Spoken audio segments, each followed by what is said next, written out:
Welcome to UGC Pro, the podcast where creative strategy, UGC innovation, and freelancing success collide. I'm your host, Kelly Rockline, a self-taught creative marketer from the brand and creator side, with over a decade of experience working with hundreds of brands and driving over $500 million in revenue. Now, as a mentor to more than 10,000 aspiring UGC creators and creative strategists, I'm here to help you unlock your full potential. Whether you're here to sharpen your ad game or gain fresh insights to elevate your creative freelance business, you're in the right place. So grab a cup of coffee, get comfortable, or habit stack.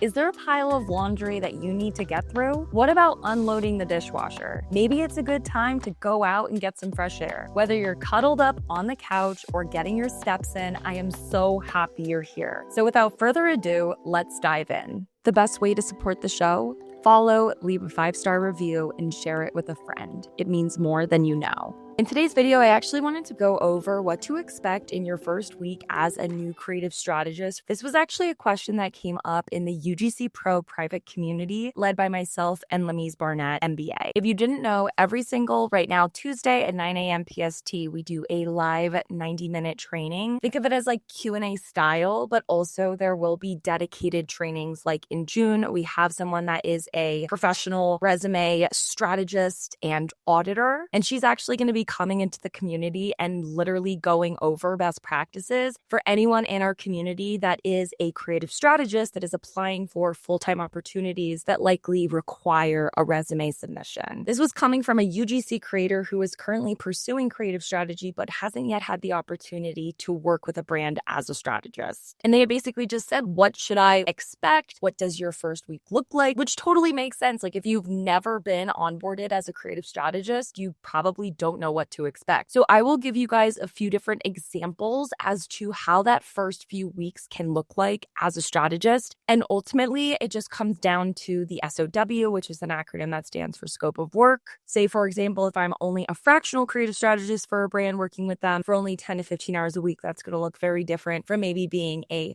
full-time internal creative strategist working 40 hours a week. So I actually recently onboarded 2 clients as a fractional creative strategist. So this is fresh in my mind. So we have client A, where I was onboarded to work with them roughly 10 to 15 hours a week, at most 20. And there would be way more of a hands-on approach with them as compared to client B. So client A, I am literally leading their department. Granted, their department is very small. Like it's really just me, their head of marketing, another guy who's actually no longer with the company, the CEO, our senior video editor, 2 offshore video editors, and a copywriter. So there's really like nothing for me to necessarily lead, but I am technically like relieving who was the head of marketing, their role of like managing the day-to-day stuff that was bogging her down because she needs to focus on the high level stuff. So coming in for client A, I knew I was going to be much more hands-on, managing a lot of the actual physical production of these advertisements. Whereas client B is actually for an agency where they have me working on a lot of like brand market analysis tasks. Say, for example, one of the clients I worked on was European Wax Center, and I was doing like a full-blown competitor analysis, strategic next steps, like roadmap for them, which was kind of cool. And their team actually really loved the stuff that I put together for them. So awesome. But like now they have me working on another analysis for Perkins. What I'm getting at is client A is very different from client B, which is why I'm going to share both of these onboarding experiences and like overall scope of work, which this reminds me, I actually posted a video about client A going over the SOW that I signed. And if you've already listened to this part of the video, go ahead and skip to roughly the 18-minute marker. But if you haven't seen the video where I break down an example of an SOW as a fractional creative strategist, I highly recommend you stick around because this part of the episode will be super enlightening. Have you ever wondered what an SOW scope of work looks like for a fractional creative strategist that charges over $100 per hour? Well, I'm going to walk you guys through one really quickly that I just approved for a client that I closed yesterday. Yesterday, April 8th, was a really good day for me. I had 2 prospective clients, one a brand and one an agency that I closed on the spot within 30 minutes of each other. And 30 minutes before that, I closed what is a guest speaking role for one of the biggest events taking place this year in marketing. So yeah, yesterday was a really good day because now I have 15 $15,000 in retainers for 2 new clients working part-time. And I also get to attend and speak at a super well-respected marketing event. And I will tell you guys more as soon as I can. So for sake of simplicity, I asked UGC Buddy, our AI agent that connects to ChatGPT Pro, what exactly a fractional creative strategist is and why a brand would want to work with them. Creative strategy is the plan behind your content. It's what makes sure your videos, your ads, or social posts aren't just pretty, but they actually perform. It's about answering questions like, who is this for? What do we want them to feel or do? What kind of message or story will connect with them? And how should I look, sound, or be structured? Think of it like the blueprint before building a house. The content is the house, but the strategy is what makes sure it's built in the right place with the right rooms for the right people. So why do brands pay so much for creative strategy? And just to put it in perspective, the industry standard minimum for a contractor that's offering creative strategy is $50 per hour, which means if you're a creative strategist as a contractor and you're charging less, it is time to raise your rates upwards to $200+ per hour. Right now, the promo I'm running is my hourly rate is $150 per hour. However, if you commit to 10 hours a week, I will discount it to $125. And then for creative strategist salaries, I would say industry standard ranges anywhere from $70,000 upwards to $200,000+ depending on the agency, the brand, and also the role and responsibilities. So why exactly do brands pay so much money for creative strategy? Because strategy is what saves you money and makes you money when executed the right way. It is the difference between a profitable ad and wasted budget on ad spend that did not receive a return. A good strategist knows what hooks are scroll stopping, what messaging actually hits the target demographic, and which format is going to drive the most action. That means that the brands no longer have to guess about what works. They're able to launch more confidently. Because ultimately, content without strategy is just noise. Anyone can look pretty in a video or make an aesthetic one, but the right creative strategist is going to ensure that every single content of that ad has purpose, is built to attract, engage, and convert the right audience. They also bring data and storytelling together. A top-tier strategist is not going to guess what to create. They look at the performance data, the trends, audience behavior, and past wins to reverse engineer success. They help their clients stand out in a sea of what is sameness. With the rise of UGC short form content and just like trends being trends and every brand on the planet following them, there is more content than ever. Like literally Meta and other platforms that you are investing ad spend into have never been more competitive than it is in 2025. But when you partner with the right strategist, you are able to have the right angles chosen by them that are going to make your brand unforgettable, but not only that, desirable. And when you hire the right creative strategist, they are helping reduce flops and stress because of how strategic they are. They're going to streamline your production, which means fewer shoots, fewer approvals, and higher performing content from the start. The bottom line is brands don't just want content, they need strategists to create content that converts, which is exactly why we created our 4-hour intro to creative strategy video course. We wanted to give UGC creators, marketers, and aspiring creative strategists the tools to think like a strategist, not just a creator. Learn the why as to what works. Hooks, scripts, angles, all backed by strategy and not vibes to help you charge more with confidence. Like I literally went from charging $25 per hour when I first started back in like 2015, 2016, and now I charge upwards to $200+ per hour as a creative strategist. Without a marketing degree, didn't go to film school, I'm literally a college dropout. If I can do this, you can do this too. You're just gonna need the right information to help you get there. I created this course single-handedly because I wished I had something like this in the start of my career, which is exactly why I'm now handing you the roadmap. I've linked our intro to creative strategy video course in the description below, along with a 35% off discount code. Don't forget to use code /35 at checkout. And then if you already took our intro to creative strategy video course, we actually launched our masterclass a few months ago in partnership with Lamise Barnett. It is our creative strategy X paid media masterclass where we marry both creative and paid media, helping you refine everything that you learned and have already applied to your business from our intro course, taking you to the next level as a strategist. I have also linked that in the description below. Same code works for 35% off. And then lastly, I promise I'm going to get into the SOW. We just launched our community. It is your private time with me and Lamise to ask any questions you have along your journey as a UGC creator, creative strategist, aspiring direct response video editor, maybe even paid media manager. Every single week on Tuesdays, we're going to be doing live Q&A sessions and or training calls. They range from 60 to 90+ minutes long. And then we also do body double sessions 3 times a week right now for accountability to be able to help us get our tasks done in the time that we need them to. As someone that has ADHD, is neurodivergent themselves, this has been a time to be able to catch up on tasks that I simply keep pushing falling off due to things like executive dysfunction. And even if you aren't neurodivergent, if you're just a busy entrepreneur, I can guarantee you right now there are some things that you've just put on the back burner that you could start checking off your list as soon as today. So the position is for a part-time creative strategist, independent contractor role. The estimated hours on a weekly basis are going to be between 15 and 20 hours, even though she did tell me it's okay if I go over because they do expect there to be busier weeks as compared to the 15 to 20 hours. And what's amazing is when you charge an hourly rate, it's exciting to go over because already I'm going to be making $10,000 max a month, but they're telling me like, oh, there might be weeks where you're busier. So just invoice us for more. Love. And then yeah, my rate right now is $125 per hour because they took me up on my promo, which is my hourly rate right now is $150, but when you commit to 10 hours a week, it's discounted to $125.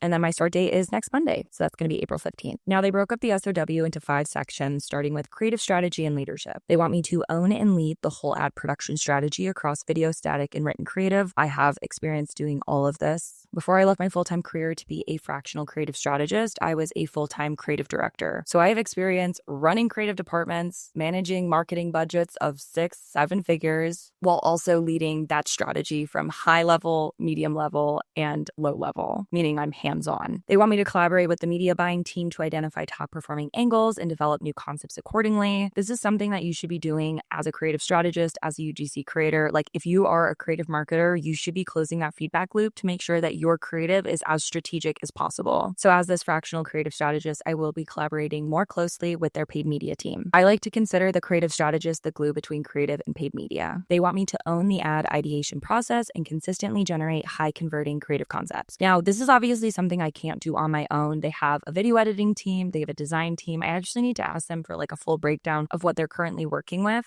internally. And basically when I'm leading this strategy, it's going to be my job to be able to delegate the work because I would not be able to do all this work on my own. I obviously need to outsource it to my team of doers and then also hire other contractors like UGC creators from the UGC Studio Network, which is our agency that we just recently launched, which if you want to learn more about that, I've also linked it in the description below. So not only do they want me to own the ad ideation process and consistently generate winners, but they also want me to manage and improve this pipeline, which I also have experience doing. They want me to lead bi-weekly ad production meetings to align priorities, review upcoming deliverables, and optimize workflows. So this is something I'm familiar with doing in tandem with, say, like the head of paid media. And this is just us like really making an effort to close the feedback loop, get on the same page, because keep in mind, paid media is separate from creative and I am the glue between the two. And it's going to be my job and responsibility to lead these meetings and connect the two separate departments. Then there is team oversight and collaboration. They want me to oversee a cross-functional creative team, including video editors, copywriters, thumbnail designers, and talent. I think a big reason why I had early success as a creative director and also like in a fractional role is because I started out as a video editor. I've worked closely with designers and copywriters. I, in a way, speak their language, or at the very least understand the creative language that they are speaking. There is a parallel to an understood language that we have. And I feel like being the manager of this team of doers is not only easy for me, but is also going to make their life so much easier, because the worst thing ever is when you have a manager that doesn't understand the creative process and is expected to manage a team of video editors, designers, copywriters, etc. Like if you've never actually sat down and edited a video or designed a static, like how do you expect to manage them? Which is why I feel like I'm a really good manager when it comes to creative departments. They want me to serve as the liaison between creative production and the media buying team, which I kind of already emphasized, ensuring alignment with priorities and timelines. Again, I'm the glue between the two. They want me to coordinate with freelance talent and casting to secure the right individuals to record ads when necessary. Again, we're going to be dipping into the UGC Pro network with our agency, UGC Studio, which I'm super excited about. Actually, if you want to be added to our creator roster, I've also linked that in the description below. You just have to apply once and you'll just be literally added to a database for future opportunities. And then they want me to step in to write, to script, or to record ads personally when needed, which is something I'm totally okay with doing. I actually really enjoy it and I never want to not do UGC. They want me to manage the production calendar to ensure timely delivery of assets. In the past, I've had clients spending $4 million a month on Meta alone, and we were delivering 200 assets a week, a mix of statics and videos with iterations. So I have no concern when it comes to managing this timeline and delivery. They want me to ensure all assets meet the brand standards, but also platform compliance requirements. They said that this year they're really focusing on being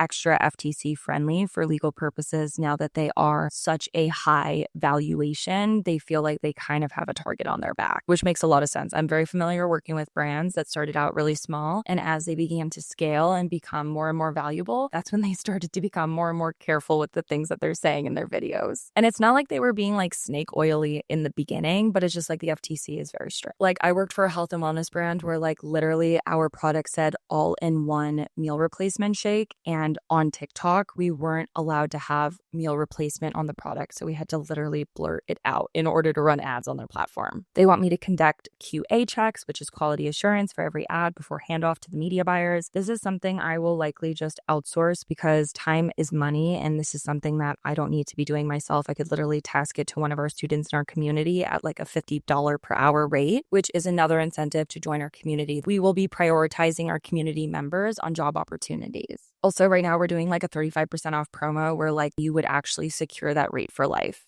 Again, linked in the description below. Sorry, I'll stop plugging all my resources, but they're also so good. We had over 10,000 students take our resources. I'm quoting our students. It is the industry standard when it comes to resources for creators that are looking to break into creative marketing. And then they want me to build scalable systems for creative asset management and version control, because like literally if there's a winning ad, we're going to then make 1,000,001 different iterations of it. And it's going to be so hard to keep track of. So that is going to be a task that I have to manage, that I have experience doing. That one is less fun, but it just comes with the job. And then for performance and data-driven execution, they want me to analyze ad performance with the media team to inform future creative strategy. This is where those weekly meetings with the paid media team is going to come in super handy. It's a time together where we get to literally review the top spend ads and discuss why we think those ads performed well based on these standout key performance indicators. They want me to iterate on winning creatives by developing fresh hooks, angles, and variants, and maintain an understanding of performance KPIs to ensure creative output is aligned with testing goals. It's important to keep in mind that every brand has different KPI standards. Like first off, a brand might not even want a 1x ROAS. They might just need a 0.35x, which is less than 1x. And it's likely because they're a subscription brand, because their lifetime value of their customer eventually pays off, even though initially they are spending $1, but not making that dollar. Whereas sometimes there are brands that are like, we needed 10x ROAS in order to break even. I had a client at an agency who was like Airbnb for cabins on the East Coast, and they like genuinely needed a 10x ROAS in order to be successful. So it's important to get familiar with your client's key performance indicator goals. And then when it comes to meetings and communication expectations, they want me to be available for scheduled meetings with the head of marketing, who I did my interview with. She is amazing. I'm so excited to work with her more closely, along with the ad production team and the media buying team. It looks like all of those meetings might be weekly. And then I have the bi-weekly ad production meeting on Thursdays, which is where we're coordinating status updates, addressing blockers, and aligning priorities with the creative team and the paid media team. So I'm bringing both the departments together. And then they want me to just provide weekly updates via Slack, ClickUp, and or Zoom, and attend additional syncs as needed. All right, and that's what a scope of work looks like for a fractional creative strategist that is charging $125 per hour. Again, my original rate that I quoted them was $150, but I did say if they committed to 10 hours a week, I would discount it to $125. Now that you're familiar with the scope of work of what is Client A, let's dive into what my first week and second week looked like working with them as a fractional creative strategist. So first week at this Client A,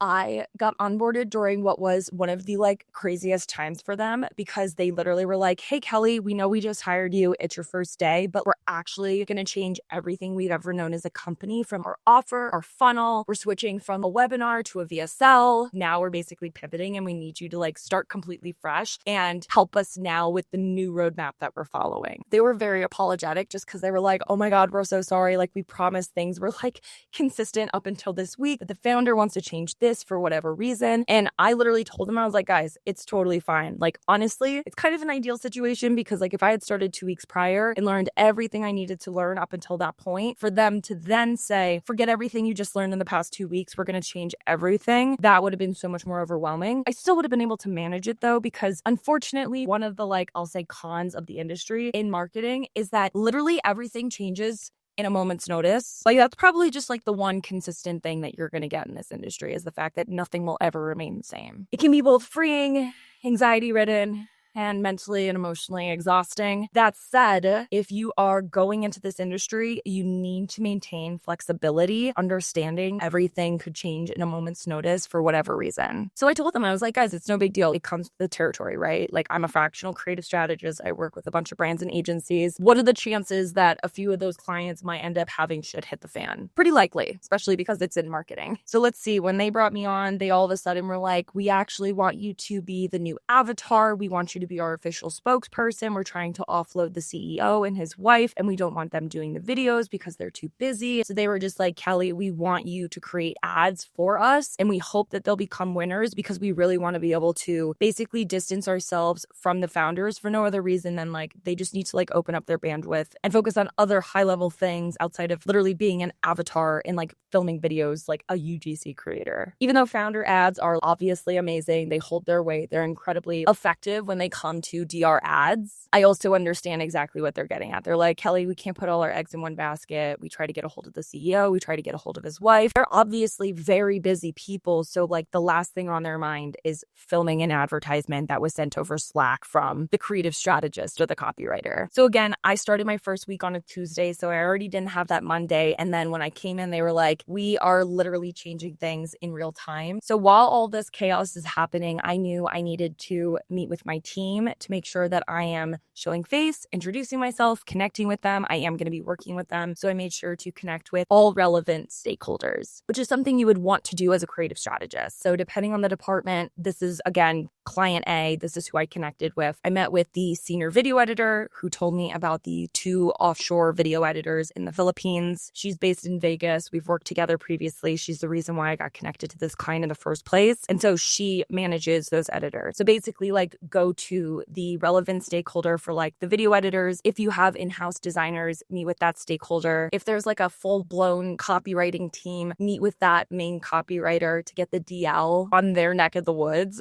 And then outside of like copywriters, designers, video editors, you obviously want to connect with the paid media managers. So I met with the guy that's running our Google and YouTube ads, and then also the guy that is running our Facebook ads. Outside of that, there was another person who was like a higher up marketer. Actually, there's 2 of them. So I met with one of the guys 2 weeks in just because my schedule was really hectic. And then I met with the head lead person who interviewed me, hired me, was like excited to hire me because I am essentially offloading her of a lot of responsibilities that were making her life very difficult. And then outside of that, I scheduled time with the CEO. Now, I, out of habit, was going to set up a reoccurring call with the CEO every like 1 to 2 weeks. Now, this was for a few different reasons. One, I was burnt really badly in a past contract that I had where I wasn't meeting with the founder every so often because he like removed himself from the process. And that actually ended up biting me in the ass down the line because he tried to make it seem like because I wasn't actively meeting with him, even though he chose to remove himself from the performance creative process, that then fell on me and that it was actually me not doing my job. When like historically, when I work with a brand, either the founder is super involved or isn't. And when I get onboarded, I am able to figure out whether or not I should be meeting with this person. Is it adding value? Is it not? It just didn't make sense to put a reoccurring call on the calendar and instead just have async times where I was touching base with him. All that goes to say, I kind of approached this client A with overkill because I had like told the founder like, oh, I want to make sure I'm meeting with you every 1 to 2 weeks. And he was kind of like, oh, well, like you don't have to. I'm very low maintenance. You can meet with the team. It's no big deal. Long story short, by the end of the call, it was decided that it actually really doesn't make sense to have this reoccurring call up on the calendar, especially when he's a part of Thursday calls to begin with. I was just approaching that from a literal just like overkill perspective of I literally just got burnt for my Q4 contract because I wasn't meeting with the founder one-on-one. It somehow fell on me when like really the founder was just trying to get me out the door. Like he just didn't want me on the team. It's a long story, but all that goes to say, I kind of was persistent to have this call on the calendar when it wasn't necessarily like needed. It was for no other reason than me just like covering my ass, for lack of better words. So you're going to want to meet with relevant stakeholders who you're going to be working with in any capacity. Again, that was me getting familiar with the creative team and connecting with those leads. So video editor lead, design lead, copywriter lead. I'm the department lead. so I don't need to meet with myself. Connected with the paid media managers, the founder, and the head of marketing. You're also going to want to make sure that you're onboarded to all of the platforms that the company is currently utilizing. For me, that was ClickUp, getting logged into my Google email. They use third-party tools like Iconic. I'm trying to think about other ones like HubSpot, Ripple, which is like an HR tool. They use like 12 of them. So a lot of my time that week was spent logging in, getting familiar with the tools I hadn't used before, and just making sure that I didn't miss any invites to platforms that they're using that maybe I didn't know about that got lost in the ether, which was something that actually happened a few times that week. So make sure when you get onboarded, you accept all your invites, that you either check with your point of contact or ask to get intro to the head of IT. That way, then you can also make sure that like none of the invites were missed and that anything tech related you're onboarded to. And then normally my first week as a creative strategist, I never have to reset expectations, but depending on the client, you might have to. Your first week is really just your absorption time. I go into that first week and never have the expectation put on myself by myself to actually start doing strategy. Am I maybe auditing top performing concepts they've already provided, which is another thing I'm asking for. Oh, can you share the top performing ads on any of the platforms that we're currently running on? If you have any like important documents for me to share, please share. If it's a health, wellness product or it's in like the financial space, I'll also ask for any kind of like legal documents for like okayed verbiage from attorneys, just because like the FTC is super strict and you just don't want to be producing scripts that could then get scrutiny from them. It sounds like a crazy concept, but unfortunately I've worked for way too many brands that are dealing with FTC issues. So this is just something to get in the habit of asking for. And then normally when I do these touch bases with all of these relevant stakeholders, I'll just say, one, is there anything that comes to mind that you think is so important for me to know, especially for my first week to set me up for success generally? Two, now that I'm here, how do you think I'd be able to support you to make your life easier? This is a question I love asking on the first call when I'm connecting with the team, because outside of like me literally doing my job, this positions myself as an ally, because I'm literally saying, now that the company hired me, how can I help you to make your life easier? That's why I'm here. How can I help you? How can I support you? That way then it solidifies day one, like Kelly is an ally. She's here to help. She's not here to take my job, whatever it might be. And then I can't remember where this came from, but I just remember one of my managers who's like an industry friend of mine, she went to an HR event where they basically said the first 90 days is the time when you're still learning as a new hire. Those first 90 days, you have to understand, are like not going to necessarily be those high impact moments. That said, it is so important to make sure in those first 90 days that you are creating waves for your client, which is kind of like contradictory, right? Because like HR has the understanding of, okay, when someone is a new hire, especially someone in a fractional role, their learning curve is going to delay a lot of the high impact things they were hired for in the first place. But at the same time, especially as a contractor in a fractional role, your first 90 days are so important. Like literally my Q4 contract that went sour was within my first 90 days and they sprung a 90-day review on me like out of nowhere. Was never mentioned I'd have one. Was literally basically like bamboozled and tricked onto a call to then be like interrogated about what I did in my past 90 days. Normally when I do 90-day reviews, I'm notified that there is a 90-day review. I'm also given time to prep for it. That's like a whole nother conversation and I might do a podcast episode on that, because that is what not to do as a brand representative, especially when your like PR move is to brag about hiring neurodivergent people,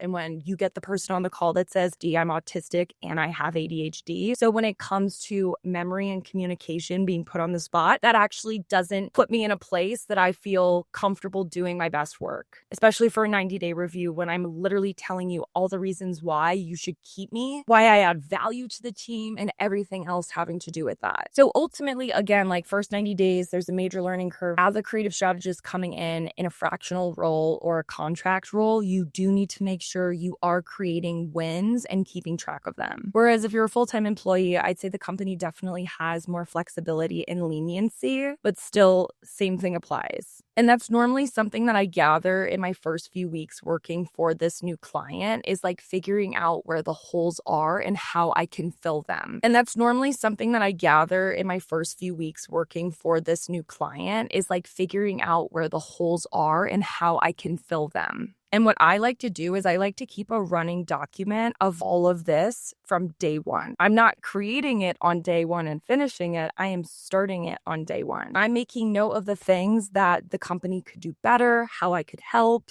looking for those holes that I could fill or figure out how I could creatively fill. Maybe the team needs more education, so I could dedicate maybe a lunch and learn a few times a week to make sure that we are building a team that understands best practices. Also in that same working doc, I have like a wins section that I keep track of. So I'm like actively writing that down. That way, then if someone ever decides to spring a call on me and they're like, Kelly, what have you been working on? What are things you've done for us? As much as I disagree with the fact of like just having a surprise 90-day review, you need to make sure that you're preparing yourself for what could be that moment where the client sits down with you and just does like a check-in, like, hey, how's it going? What are some things you noticed? You just never know what might come up. And I just think being prepared is the best case scenario. And then, starting week 2, I start to dive into like physical work. So for client A, I was literally starting to film concepts. I was writing scripts. I was auditing editor work. It really just depends again on the SOW. So for me, my work entails a lot of the actual process of creating an advertisement. So for me, that's being that avatar, filming top performing scripts. That way, then they can A/B test me against the founders, finding other potential avatars that I am not able to reflect if I want to hire like a Gen X woman to do the script or whatever it might be. I start considering who those other avatars could be that I could hire. The editors, they're working on concepts, so I start to audit them, leave them notes. We use Frame.io, which is a great tool to be able to leave like literal video editing notes at the exact time code that you want them. I also on week 2 started running the actual Thursday meeting calls, which is with the creative team, which was really just the CEO, the head of marketing, our senior video editor, and our copywriter. And then everything from there kind of just adjusts and pivots based on real-time situations, priority shifts. Being a creative strategist requires you to be super flexible and also intuitive when it comes to what you're actually working on. And this is something that's going to come with time. Obviously, it might not happen overnight. The more you start flexing this muscle, the better off you'll be. You're going to start to be able to anticipate what you should be working on, what you don't need to be working on. And ultimately, when it comes to understanding my priorities, I always like to think this brand hired me as a fractional creative strategist. How do I make sure that I'm making the biggest impact on the things that directly matter? And that's going to come down to making the brand money. And that is going to dictate what I'm actually working on and what I'm focusing my time on. And then for client B, basically for them, I'm kind of one-off projects where they assign me something and then all of a sudden that's like 20 hours of work, but then I might not hear from them for a few more weeks. And then they're like, Kelly, European Wax Center loved your brand market analysis. They want you to now do a deeper dive into strategic next steps, like creating a roadmap, or like, can you do the same for Perkins? And these tasks like literally take 10 to 20 hours to do. So they're kind of nice because sometimes it's, okay, I haven't heard from them in a minute. I wonder if they're going to end up needing me again. And then it very quickly changes to, oh, wow, like that was a really nice invoice that I submitted for like 17 hours at a $125 hourly rate. And then for this client specifically, outside of those like one-off requests, my point of contact, he's actually going on an extended honeymoon. So he's going to be offline for almost a month. And so I'm basically stepping in as his replacement while he's out of town. So I would say in the next week to 2 weeks, my hours are definitely going to pick up, which is actually kind of ideal because client A, they're actually cutting back hours, which was something that I already saw coming based on discussions I was having with their team. So instead of doing up to 20 hours, it looks like for the rest of May, I'm going to be doing closer to 10 hours a week, meaning now I'm going to have more bandwidth to be able to focus on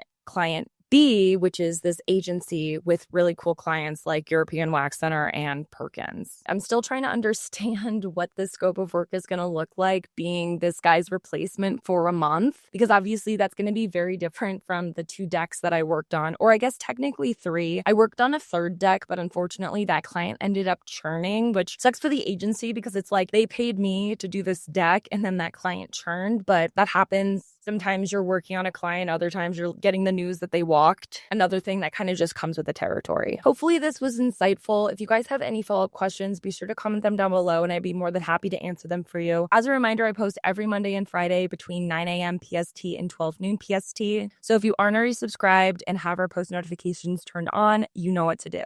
We also have tons of super helpful resources like our UGC University, our creative strategy course, and our masterclass. They're considered industry standard, so if you're interested in learning more about them, I've linked them in the description below. I'm also linking our private community, which is something that I launched literally like less than 2 months ago in partnership with Lamise Barnett. I kind of alluded to it in the beginning, but this is something that if you're looking for daily support, you have questions that are coming up on a regular basis, joining this community and being able to attend our weekly Q&A sessions and our working sessions. We have body double sessions for accountability where you literally just join. We set the intention as far as like sharing what we're focusing on, and then we make sure that we're doing it during this time together. You can keep your camera on, you can keep it off. And this indirect accountability has been able to help not only our students, but myself get through tasks that I've literally been pushing off for so long. And then if you're seeing this now in real time, Motion is having their 3rd annual Make Ads That Convert event. And I'm actually one of their headlining speakers, which is honestly insane to think about. Literally, I'm speaking with people like Dara Denny and Barry Hott and Alex Cooper and that woman Morella from Creative Milkshake. No big deal, no big deal. Where we're talking about topics revolving around AI and it's for free. So I'm linking that in the description below. Literally just RSVP and you'll gain access to the replays as well if you can't make the live trainings. And then last but not least, the 2nd annual Creator Confidential event is coming up on July 19th in Toronto, Canada. And this year's headlining sponsor is Motion. Like the same Motion that I'm speaking for in June is the sponsor for Creator Confidential, the industry standard tool used to basically make creative strategists